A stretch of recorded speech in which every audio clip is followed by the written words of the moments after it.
For those of you who know about NBA 2K20, whether it be for PlayStation or Xbox, you know how important home court is in that game.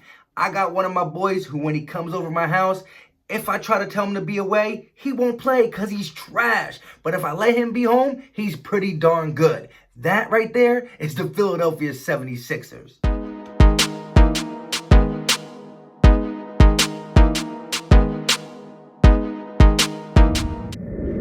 What is going on, everybody? I go by Philly Mike, and this is the Philly Talk Podcast. If you are new to this channel, love talking Sixers basketball or Eagles football, go right ahead and hit that subscribe button. Also, if you don't want to miss out on any of these videos, click that little bell by the subscribe button for post notifications. Now, if you've been rocking with me for a minute, old subscriber or a brand new subscriber, and you like this content and want to help it grow, smash that like button. What that does is it pushes this content to other Philly fans. With that being said, let's talk about this much needed victory the Philadelphia 76ers got at the Wells Fargo Center. The Sixers take on the Grizzlies at home. Finally, after 4 straight road games, we get a home game and we beat the Grizzlies 119-107. Now, let's be honest. It's the Memphis Grizzlies. So it's not nothing that you want to just, go outside and start screaming, the Sixers are back, the Sixers are back. Well, we got to calm it down. We got to see us play at this level against better competition. But I do believe going into this game, the Grizzlies were at least one game over 500. So, they're better than the Hawks. They're better than some of the other teams we struggled against, like the Magic and the Knicks. So that was a good sign right there. But until we can correct these road struggles, a victory at home it's almost, we expect that. The Philadelphia 76ers are now 23-2 at home, which is the best, I repeat, the best home record in the NBA. So at home, this team is one of the best teams in the NBA. I can't fathom that we go from being 23-2, best team in the NBA at home, to 9-18 on the road. And only one of them wins out of them 9 on the road is against a team over 500. Anyways, Grizzlies or not, it's a decent team. I think they are the 8th seed in the West. So I'm going to take this win and just be happy that we are in the W column, because it's been a minute since we've been there. Now, like I said, Brent Brown,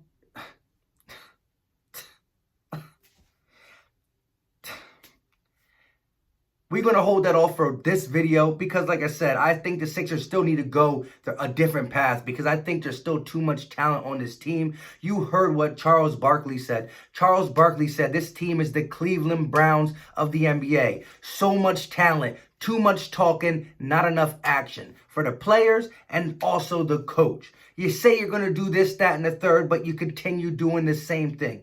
It's okay, though. Let's give props to one player.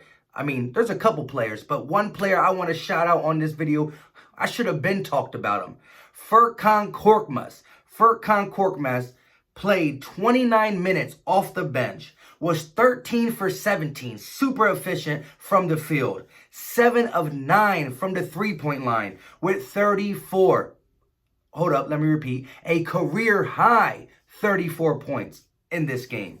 He was red hot the whole first half, and he kept it going in the second half. And I like what they did once he passed like 27, and they had that 30-point lead in the fourth, which we'll get to some stuff of how we got there. I like how they just kept feeding Korkmaz, kept feeding him, let him get his. He was in his bag, and he deserved it.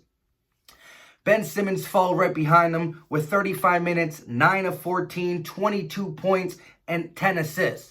Again, he shot the ball 14 times. I'm a big believer that Ben Simmons is too talented to shoot the ball any less than 10 times a game. Simple. He has to shoot more than 10. Yes, last night, remember, this is a back-to-back. That's also a reason why we could have lost, even though it's at home. Back-to-back, we just got, humiliated by the Bucks because we had that game in the first half, or we played a good game in the first half, to come out and just lay an egg. And Joel Embiid looked bad in that game. Really bad. On a back-to-back, that's another reason why I'm glad we got this much-needed win. But let's talk about Ben Simmons. Aggressive. When Ben Simmons is aggressive, this team looks different. Just puts his head down and goes to the hole.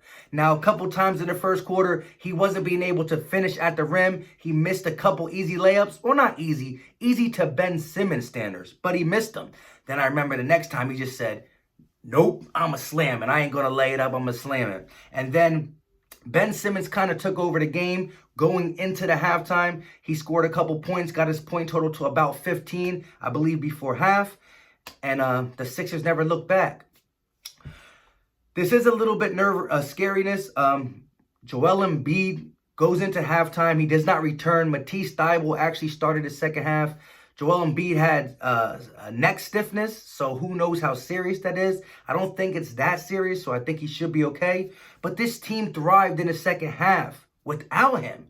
Now, you're never going to hear me just come out and say the team is better without Joel Embiid, because when Joel Embiid is playing like he used to play, talking his crap, laughing, enjoying the game of basketball, he's one of the most dominant forces in the game.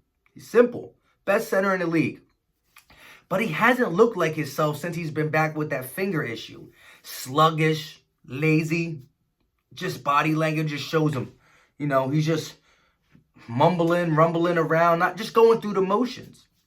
The team played with some spark plugs in the second half, but KORKMAZ sparked the whole thing up. Like I said, congratulations on your career high, 34 points. You deserve it.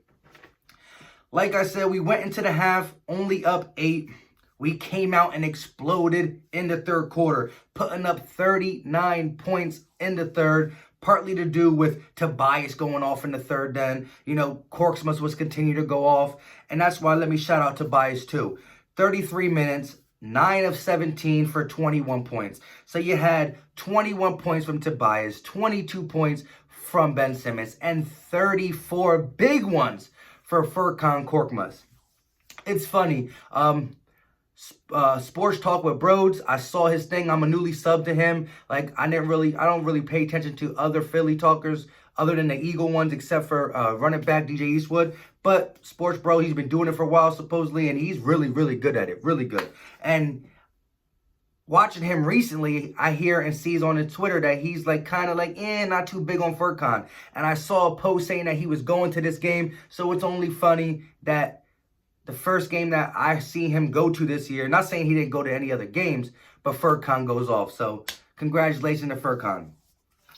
The defense, the whole game, was what the Sixers defense should be like throughout the remainder of this season. I mean, we had 8 steals and 11 blocks. That's incredible. 8 steals, 11 blocks. And again, this is coming against the Grizzlies, so I'm not like, the Sixers are back, the Sixers are back. But it was good to see an all-around good game. But we're not going to be able to shoot like this on the regular. We're not. We're going to get into that in a second. But back to that defense. Ben Simmons was just pickpocketing everyone. Matisse Thybulle was. We were blocking. Norvell Pell came in, played defense. I think Joel Embiid had 2 blocks before he left. Horford had some blocks. Like I said, 8 steals, 11 blocks, incredible. But on them turnovers that we created, we scored 27 points. That's another thing that's important. In these losing streaks, we've been getting, some turnovers, not like we did tonight. And when we got the ball, we didn't do nothing with it. 27 points off turnovers, that's key into just these transition buckets, fast break buckets. This team can run the break when Joel Embiid's not there because of Ben Simmons. This is where the Sixers were in their bag. The Philadelphia 76ers shot 53% from the field and 56% from 3. You're not going to get this. The last time we shot 50+% from 3 was on Christmas Day against Giannis and the Bucks, and we beat them too. If the Sixers are shooting 50% from 3, we're going to beat almost anybody. And if we beat the Bucks, we probably can beat anybody. But I don't expect that. We're an average in the 33 to 38%, 35% three-point shooting team. And we can win games like that if you're still running plays and putting these players in the right position and not shooting and forcing threes when the 3 ball's not falling. On nights that you guys can make threes and you're in your bag, go ahead, be my guest. But when the three-point shot's not falling, you gotta reel it in and get easy buckets. Go to the hole, hit them mid-range, run pick and rolls, do what you can do to get easy buckets. Get easy buckets by getting stops on defense and scoring 27 points in transition, stuff like that. Overall, again, it's against the Memphis Grizzlies. I'm not taking this. I'm not going to the casino and saying, $100, the Sixers are going to win the championship. Why are you doing that? You saw that game against the Grizzlies? We were on. No, I'm not going to do that. But it's a step in the right direction. The simple fact is we needed a W, and we got the W tonight. It would have been really bad. Even though it's a back-to-back, and back-to-backs are hard in the NBA, especially when you are struggling. If we would have came out and lost at home. But the one thing, the most important thing we got to fix is why and how and where and when are we going to fix these road struggles? 9-18 on the road, 23-2 at home. It's like night and day. The best team in the NBA at home and probably a top 5 worst team in the NBA on the road. That got to be corrected because we're going to have to play on the road in the playoffs if we can keep going and get to the playoffs. With all that being said, thank you guys for watching and all the constant support. If you're new to this channel, hit that subscribe button, smash that like button if you like this content, and leave me a comment. What did you like about this game? How did you feel about FURKAN KORKMAZ? How do you feel about Ben Simmons? What do you think Joel Embiid's going to be diagnosed with? Is it going to be long-term, short-term? Let me know in the comment section. You know what time it is. We out.